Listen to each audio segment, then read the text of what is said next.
What happens in a locker room when the leader says the team doesn't look like it wants to win? That question landed like a grenade this week when Draymond Green, not exactly the quiet type, said bluntly, "It doesn't feel that way about the Warriors' desire to win." And when Draymond throws a grenade, everybody has to clear the rubble. You want the short version? The Warriors opened hot, then hit a wall. They started 5-1, now they've gone ice cold on the road, and a 126 to 102 loss to the Thunder pulled back the curtain on something deeper than missed jumpers. A chemistry problem. Draymond called out the team's focus. Jimmy Butler and Stephen Curry both said the right lines about accountability. And Curry himself admitted he'd fallen into the agenda thing. Translation: ego and personal quests started clogging the machine, and the team's rhythm bled out. Let's break down what that actually looks like on the floor. First, effort and intent. Basketball is a game of momentum, but it's also a game of choices. Who dives for loose balls? Who fights on closeouts? Who sags when the help should be there? When Draymond says it doesn't feel that way, he's not grading box scores. He's grading body language. That micro stuff shows up as open threes surrendered, sloppy rotations, and a defense that looks like it's on a coffee break. When you lose that edge, your offense has to compensate with heroic creation instead of clean execution. That's exhausting and unsustainable. Second, personal agendas. Every competitive league has them. Players chase stats to earn contracts, highlight plays to build brands, or micro goals that don't always align with team goals. Draymond didn't name names, he never does, but he didn't need to. He pointed at a cultural drift, guys playing for their own narrative instead of the team's narrative. And here's the rub. The Warriors have been a team that historically ground those agendas into a single collective will. That synergy is what won titles. When the sync breaks, the result looks a lot like what we saw in Oklahoma City: forced shots, poor defense, and big swings with no safety net. Third, leadership dynamics. Draymond calling it publicly is heavy. He's been the team's emotional engine for years, sometimes combustible, often catalytic. When the veteran steps up and says something real, it puts pressure on others to respond.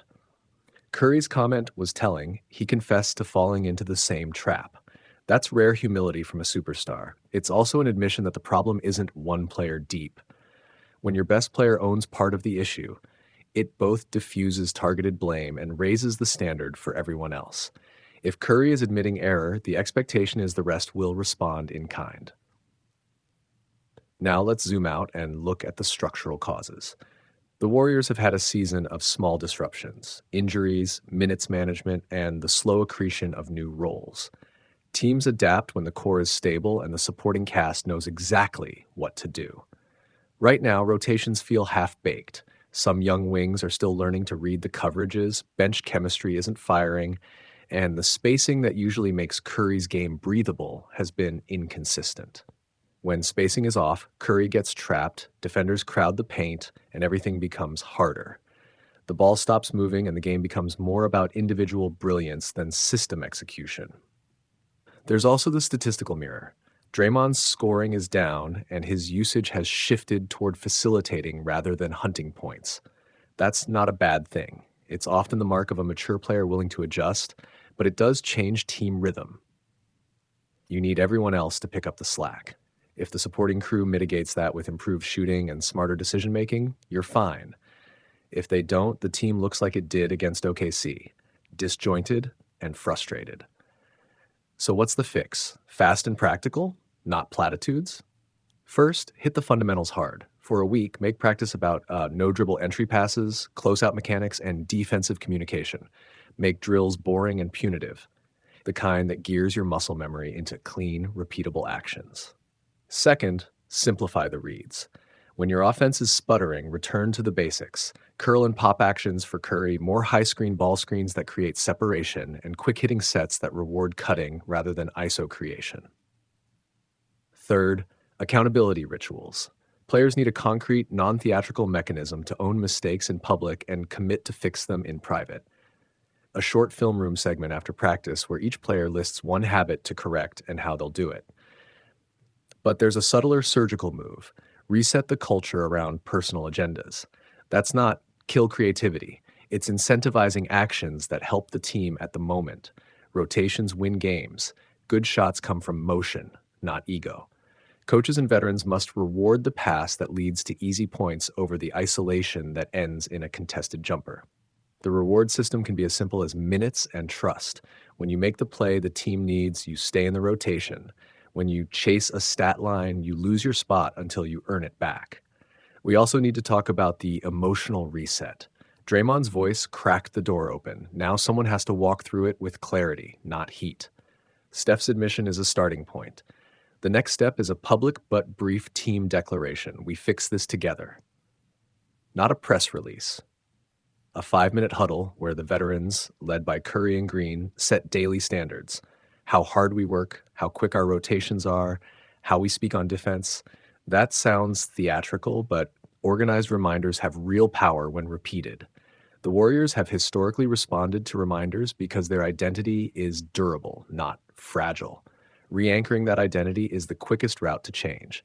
Now the tough truth, calling it out publicly, is a high-leverage move because it forces the rest of the roster to respond quickly or be exposed. It's a risk, too. If it fails, it looks like finger-pointing. But if it works, you'll see it in the next 2 games. Tighter closeouts, fewer open threes for opponents, and more assisted field goals. You'll see players taking the extra sprint on the weak side rotation and diving for loose balls like coffins are on the line. Those are the small things that transform a slump into a 10-game streak. Finally, the emotional hook I want you to carry from this: winners hate the feeling Draymond described. It's a low hum in the chest, the sensation that the team isn't on the same page. But winners also crave the correction that follows, because the fix is rarer, more satisfying, and longer lasting. If the Warriors take Draymond's shot across the bow and answer with structure, humility, and discipline, this moment will be remembered not for the stumble, but for the turnaround. Picture this: 2 weeks from now, under arena lights, the Warriors run a clip package before warm-ups. Short plays from the OKC loss, each followed by a 2-line corrective drill. Players hit the floor like they mean it. Curry looks different, calm, focused, eyes scanning. Draymond's motor hums at a higher gear. The ball moves, defense snaps, the opponent is out of rhythm. That's the electricity a culture reset creates. So yes, Draymond sounded frustrated. He sounded honest. And that honesty is the exact ingredient you want in a team that's still chasing greatness. The real question now is whether Golden State will treat this as a crisis to tweet about or a problem to fix quietly and thoroughly. If they pick the second route, we'll be talking about this quote as the moment they found themselves again: loud, scrappy, and utterly relentless. After a promising 5-1 start, the Golden State Warriors have gone in the opposite direction lately. A 2-5 slide over 7 games and a 6-game road losing streak that has left the team raw and restless. In the aftermath of another ugly defeat, Draymond Green didn't mince words. He doesn't feel the team has the hunger it once did. Green's critique isn't a soft suggestion. He said the locker room doesn't feel that way about urgency, then pointed to personal agendas as a cancer eating at collective purpose. That's heavy from a veteran who's long been the team's conscience and emotional engine. When Green publicly questions effort and focus, it's not just a soundbite. It's a leadership alarm that the culture needs resetting. The timing makes the message louder. The Warriors have dealt with health and availability issues. Stephen Curry missed 3 games with illness and returned visibly off rhythm, and role players haven't stepped up consistently. Draymond's numbers are down, which matters less than his tone. When your emotional leader turns the spotlight inward, it forces a franchise-wide accounting. Teammates quickly echoed the sentiment. Jimmy Butler's comparison aside, Green's call for honesty became a team-wide assignment rather than a private gripe. Tactically, the Warriors' problems are easy to trace on tape. Offensively, the spacing and shot creation that made Golden State lethal in past seasons has been intermittent. With Curry and Klay Thompson not at their peak, the team is asking others to fill playmaking and scoring gaps they're not built to fill every night. Defensively, rotations have been slow, closeouts sloppy, and transition discipline inconsistent. Those failings compound when the roster needs a cultural amplifier to keep standards high, exactly the role Green has historically filled. But there's nuance here. Calling out teammates publicly is a double-edged sword. It can jolt a group into accountability or deepen fractures if it plays like blame rather than wake up. Green's history shows he often chooses confrontation because he believes it produces results. Sometimes he's right, sometimes it creates headlines that distract. The critical follow-up is how coaches and players respond in the next practice. Do they tighten fundamentals, or do we get another string of social media pixels that mask the real work needed? Steve Kerr and the coaching staff have to manage both message and method. The fix isn't theatrical pep talks, it's a return to basics. Hustle on defense, smarter shot selection, clearer roles for off-ball creators, and a disciplined approach to road preparation.